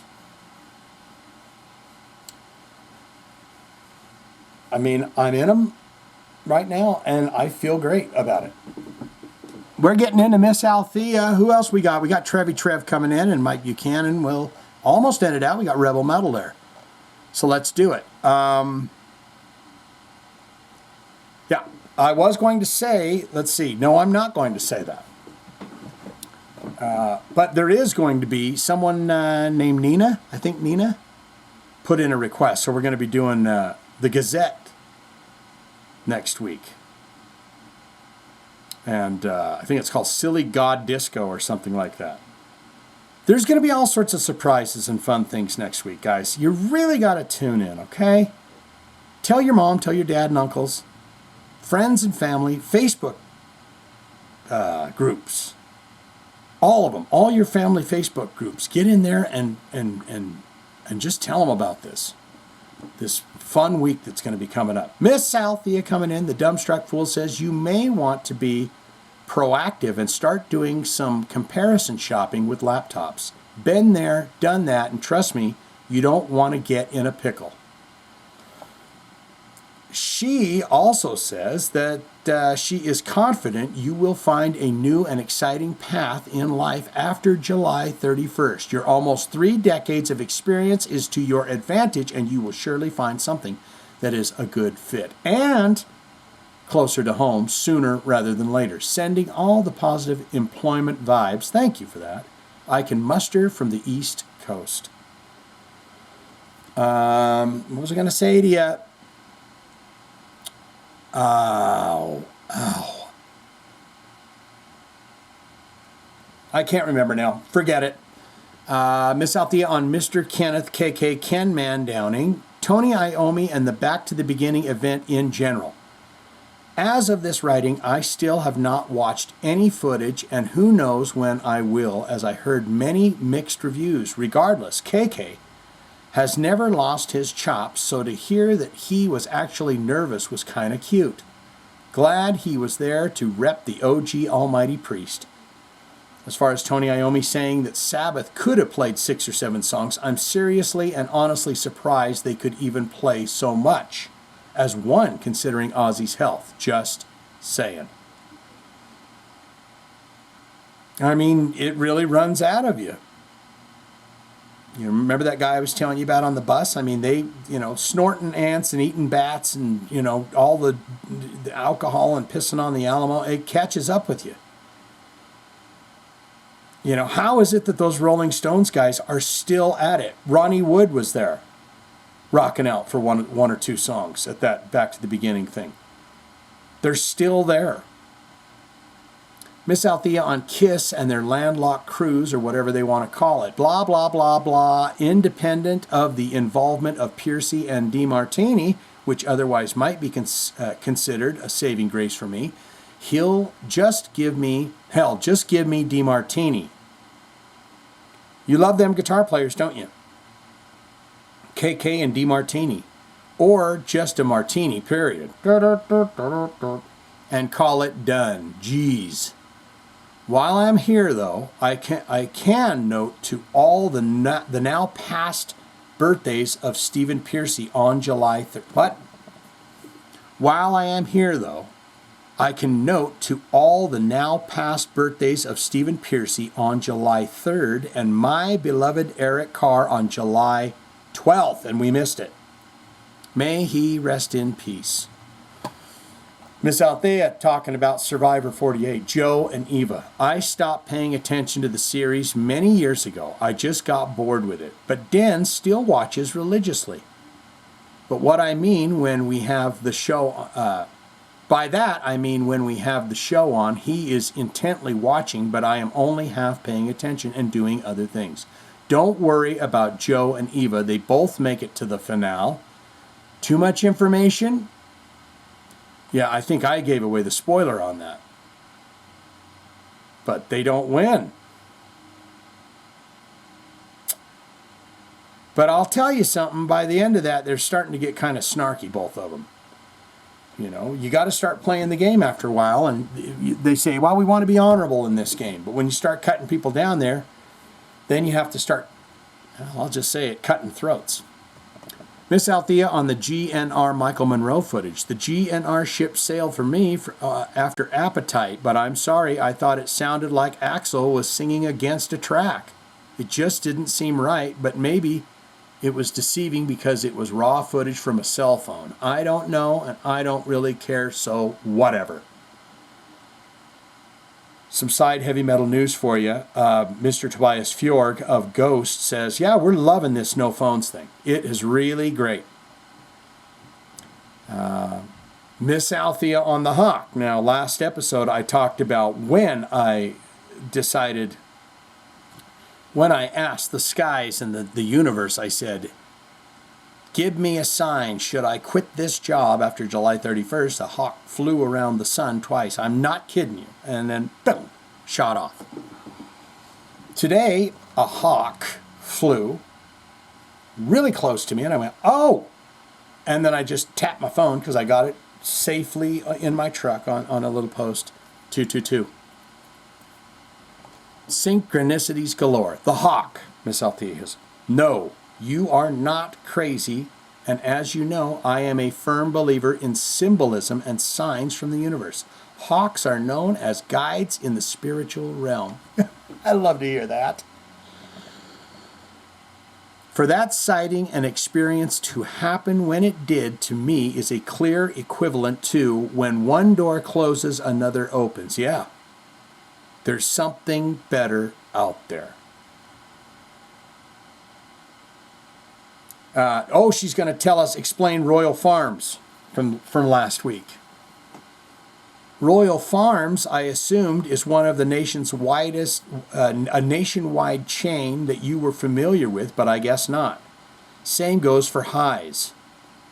Both are convenience store gas station chains, very prominent in my neck of the woods. So you've got Highs, Royal Farms, and 7-Elevens all clustered up there. Right in your neck of the woods. East Royal Farms specifically is best known for their fried chicken, which is excellent. Just as good, if not better, than KFC or Popeyes, in my opinion. You know what? I went to KFC, was it yesterday or the day before? And I said to myself, I can't do that no more. It was just sloppy, greasy mess. I get the 3-piece. I just wanted a couple pieces of chicken, you know. You got to get the combo meal. All right, give me the 3-piece with the French fries, and then it's weird they throw in a biscuit. And I didn't eat any of it. You know what's weird? Fruit. I'm not a fruit guy, okay? I don't eat fruit. But what seems to be happening this last week, at least, is if I eat a banana or an apple, I'm going, this tastes a hell of a lot better than the damn KFC that I got. But it's not filling. I got to have grease and flesh and all of that. Okay, I'm going to let her finish here. I'll just read that little bit once again. Both are convenience store gas stations chains, very prominent in the neck of the woods. Yes, East Royals is specific and best known for the fried chicken. It's excellent. In her opinion, and I think it's a good one. Keeping it bitchy. Very, very good, Miss Althea. Yes. So the hawk thing, it happens constantly. I've never paid attention to hawks in my life, but now they're everywhere. I look up, wah, wah, and they're close. I'm not talking about, 3 miles away, as high as a plane might be. I'm talking right there, 40 feet, 50 feet, whatever, built 3-story building.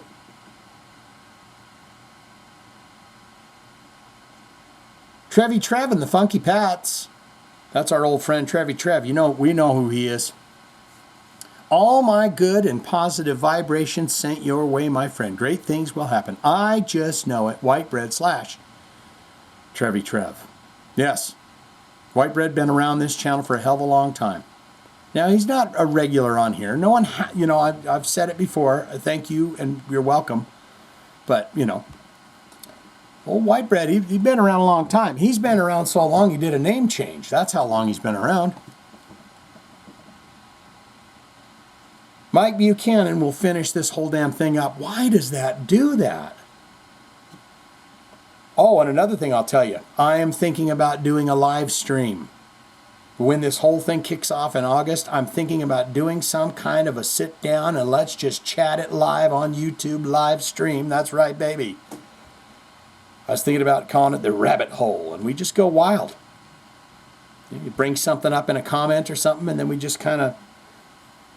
And I don't know if I need 2 laptops to look things up. I feel like I do. Because one screen's going to be doing... I don't know how it works. I've got a lot to figure out. But the reason why I'm throwing this out to you is because I would like to get a consensus on a good date, a good day of the week, and a good time to do it. You don't want to do it at Friday at 6 p.m. You're like, I'm eating dinner with my family. Or whatever, So I'm looking for that. So, Mike Buchanan, the 69er, coming in here. I am officially back. He was on vacation last week.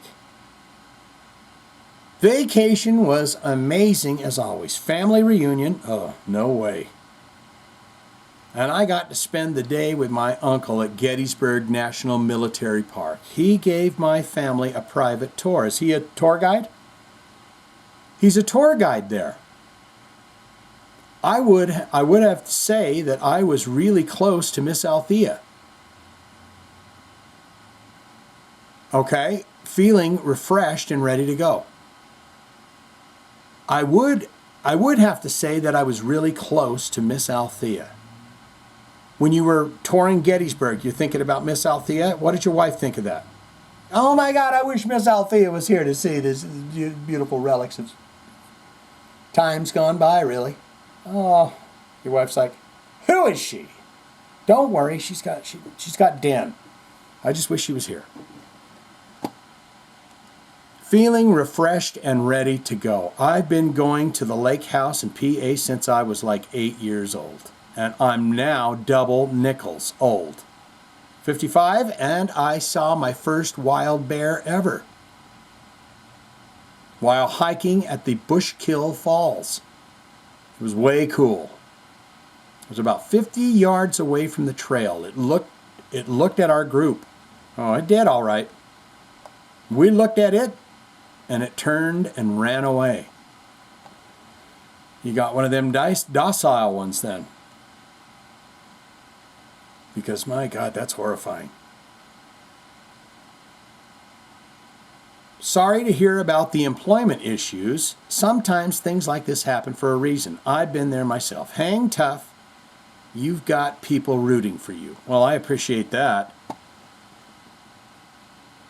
You got to keep on keeping on. On this week's movies that are bad, but we love them anyways. And since it's officially Christmas in July, I give to you Whoever Slew Auntie Roo. That title right there tells me I want to watch it. Just right out of the gate. 1971, Who Slew Auntie Roo? A nursery rhyme drenched in dread. Whoever slew Auntie Roo is a ghostly slow burn that wraps its horror in holiday tinsel, luring you in with sugar plums and lullabies before plunging you into a tale of madness, obsession, and childlike terror. Often overlooked in the annals of vintage horror, this 1972 psychological chiller is a twisted fairy tale with teeth. Shelley Winters. You know where I know her? From my all-time... You want to know my all-time favorite Disney movie? My all-time favorite movie is The Elephant Man. My all-time favorite Disney movie? Pete's Dragon. Starring Shelley Winters. We got a bill of sale right here that says he belongs to us. Love that. Elliot the dragon and the little boy. Pete's Dragon. Pete. Shelley Winters delivers a disturbing, grandiose performance as Auntie Roo, a grieving widow who hosts annual Christmas parties for orphans in her decaying mansion, a place that feels more like a haunted dollhouse than a home. Her fixation on a younger girl who resembles her deceased daughter tips from melancholy into full-blown mania. And it's the slow descent into the grotesque that gives this film its quiet horror. The house itself becomes a character, creaking floorboards, candlelit shadows, and locked rooms containing ghastly secrets. The cinematography lingers on antique toys and unsettling decor, blurring the lines between childlike wonder and adult dread. It's a film soaked in atmosphere where even a spinning music box can send a chill down your spine. Inspired by Hansel and Gretel, the story flips the script here. The children are not lost in the woods, but trapped in a seemingly kind woman's decaying fantasy world. Their growing realization that something is horribly wrong, combined with Rue's unpredictable mood swings, escalates the tension into subtle, nightmarish ways. Though not overtly violent, whoever slew Auntie Ruse thrives on psychological unease. It's the horror of grief unhinged, of children navigating a world where the adults are the real monsters. And of holiday cheer wrapped into a glittering prison. I'm telling you, dude, you got a real feel for this. Unless you're just copying and pasting some guy named TomTom42 on Rotten Tomatoes. I'd be posting these sons of bitches. Underrated, eerie, and weirdly poetic, this is a chilling gem for horror lovers who appreciate their scares, served with vintage charm and psychological decay. Verdict: 4 out of 5. A gothic, candy-coated nightmare that lingers long after the snow melts. Grab your favorite beverage, sit in your favorite chair, pop some popcorn, and press play. Ho, ho, ho. Now, here's where we get into Mike's talk about the last episode. Then he's going to end with Jive Talkin Jokes of the Week, and then we're done here for another one. I've done one greenie. I'm going to finish it off.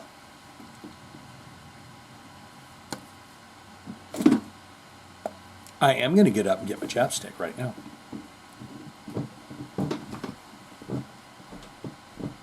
I got to get it. I'm sorry. This doesn't count as one of them bathroom breaks. It just has to be done. You know, and why don't we get an endorsement from Chapstick while we're at it? I've mentioned them several times. That's a brand, but I don't know what else to call it. Balm? Is that what you call it? And then I did a TikTok where I was asking the question, how do you put it on? I like the way the women do it. They have a way to put it on where it's just like you get it all at once. And I feel like it's the bottom lip, like you go. This. I think Kim Kardashian did it 4 times. One more there. And then.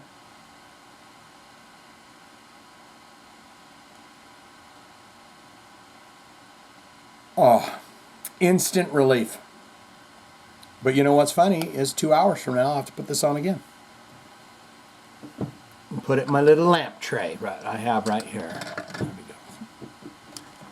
We'll get into Mike Buchanan's thoughts on last episode. You can as well be part of this if you've made it this far. KK Kenneth Ken Downing. I've seen some of the show and I will watch all of it once they release an official video. I've not seen his part of the show, and I'm glad he was able to make it there. I have, however, seen the Mama I'm Coming Home, and I will tell you I teared up knowing that this was going to be the last time Ozzy sang that song. And and that's what, hit me. I love a good underdog story where the underdog really makes it to the top of the hill type of thing, and I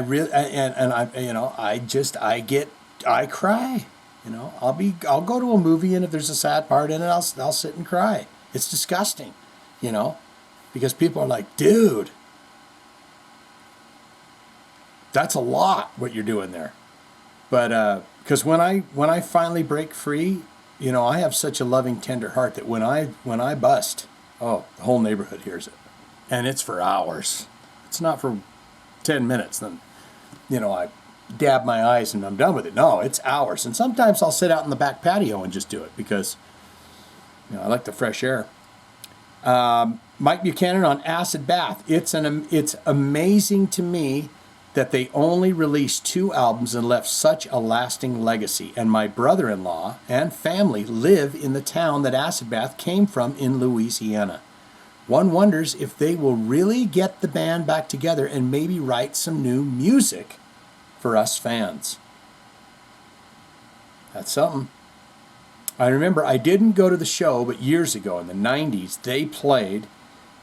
This guy was running kind of a warehouse where he would do shows, and word got out. He had Pungent Stench there and Acid Bath and all sorts of stuff. And word was getting out that this was kind of a hot spot underground. People could, they're bringing in their booze and everything.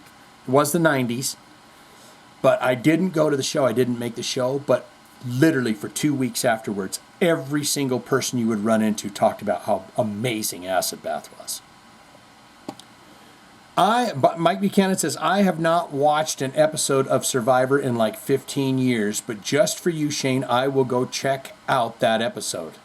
Thank you. It's just a really tender moment. She was vulnerable. He was like, damn, girl's going to just do that. He didn't have any choice in the matter, but he's such a great guy. He said, all right, who cares if I win or lose? And then he won like 5 of those immunity necklaces. So you're like, well, you're well on your way. And what did he do? He said, I don't care. I'm taking her. So he took, she did the fire challenge and won against the other girl. And she got in there.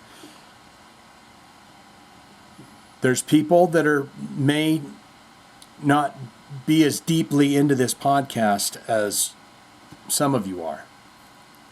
This could be quite irritating to somebody. Mike Buchanan on Kiss, but we love your Kiss voices. Mr. Speed will be in town this weekend. Unfortunately, I have other plans and cannot attend. And no, I will not be attending this event in Vegas. Just doesn't interest me at all. Well, okay then. I mean, they did change the name. That doesn't affect it anyway, Mike. You're not going to go. They did. Go read the story. Paul explains why, and then you can go down there.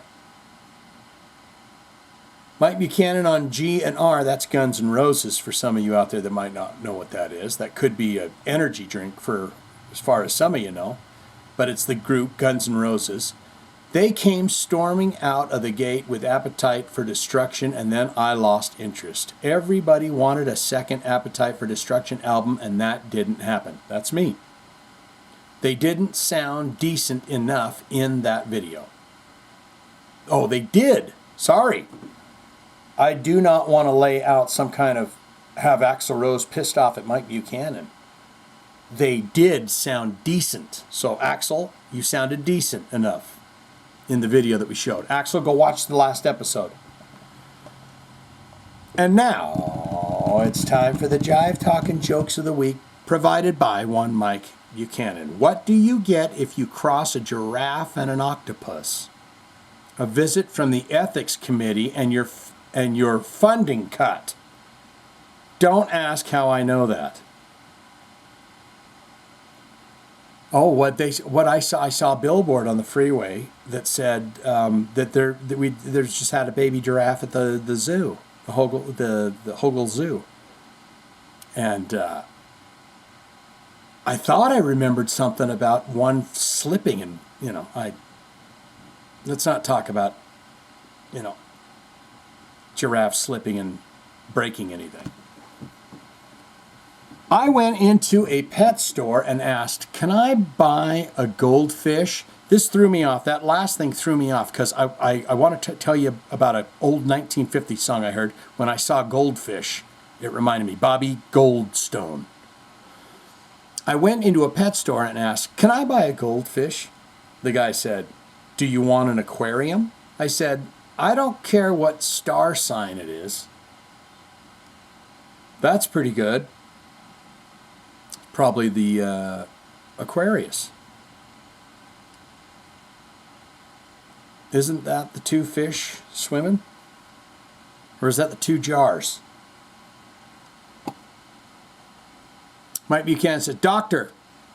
The doctor says, I'm sorry, but you suffer from a terminal illness and only have 10 to live. Me. What does that mean, 10? 10 weeks? 10 months? Doctor. 9. Oh, it's a countdown. Seconds. And finally, knock, knock. Who's there? Cargo. Cargo who? Cargo. Beep, beep, beep. I'll see myself out now. Thank you. Please do so. Bang. There's your heart. Oh, forgot Rebel Metals down here. I'll see myself out now. Hashtag get Shane to 100K and hashtag Liquid Death sponsorship. Damn it. And Rebel Metal coming in. I'm sorry, Rebel Metal, saying Mike's going to end this thing. That was a fabrication. It's you. You're here. My eyes are on you. Rebel Metal says, thanks for addressing my question, Shane. I had a feeling Kiss would be one of the bands you mentioned. Yeah.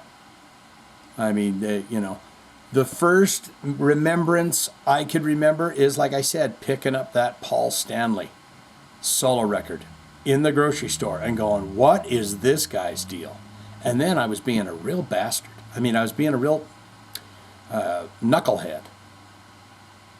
At least that's what your parents tell you, right? Maybe you're just being a fun-loving free spirit before they beat it out of you. Go read the lyrics to the Logical song from Supertramp. But she said, I said, Mama, can I have this? At the grocery store, and she was like, put it down. And you don't know what's going on, so I went off and was itching my ass and, touching all the, candy or whatever. Well, she must have bought it, because that night when I was being a little knucklehead, she said, if you don't be good, I'm not gonna give you this. And I was all about it. I'll be very, very good. And then she gave me that record, and then I went right back to being bad. And then I had Paul Stanley to blame for that. But man, when I heard his voice blister in Tonight You Belong to Me and It's All Right. Remember that song? It's all right if you want me, but if you want me to stay for the night, it's all right. I mean, it blistered. Rebel Metal says, thank you for that. I had a feeling Kiss would be one of the bands you mentioned. And yes, indeedy, my friend. So you are the final comment of this fine episode of 189 of Jive Talkin with Shane Diablo. I wanted to say, I don't want people to get too freaky, about the things that I say on this podcast, because this is my place that I want to say them. But the point that I'm trying to get through to everyone is the same thing that I went through. Watching the news and watching this, and I was always constantly just, what happened now? And what happened now? What's happening now? And when I freed my mind of all that, and I said, I will not allow a negative experience into my existence, everything started to change. That's when I started to see the things popping up in the sky, the synchronicities and everything else. Why? Because I changed my vibration. I raised it. Negativity and hate and all that is low vibration. Low.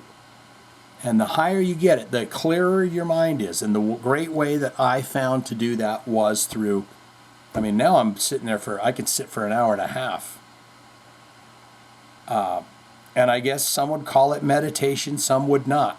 Just all I'm telling you is take a minute to sit down and clear your mind. When things pop up, and they will, you just see it, you catch it, you say, get out, and you just sit. And it's the greatest thing you will ever experience. It's very relaxing. And just cut it out. Whatever the negativity is, this is the year of no fear. Cut it. Get rid of it. It does not serve you in any kind of a way. That's it. That's all I'm saying. So, on that, I think I'll serve you up a nice, tasty little song to get out of here. I gotta find a different keyboard because I'm really sick of all these patterns and stuff. We're gonna go with a song. Fine little ditty. Let's see.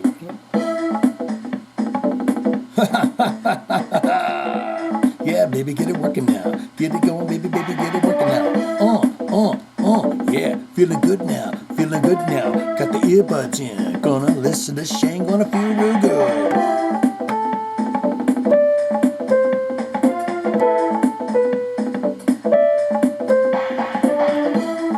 Baby, gonna do it, baby, gonna do it, baby, gonna do it. Gonna listen to Shane, gonna listen to Shane. I was gonna say something about main vein.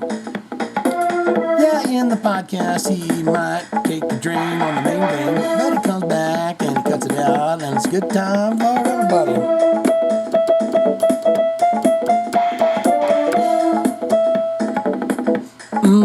Feel good now. Podcasting with Shane D. You get your motherfucking heavy metal news for free. It's news, heavy metal news. Don't give you the blues. It's a heavy metal news show.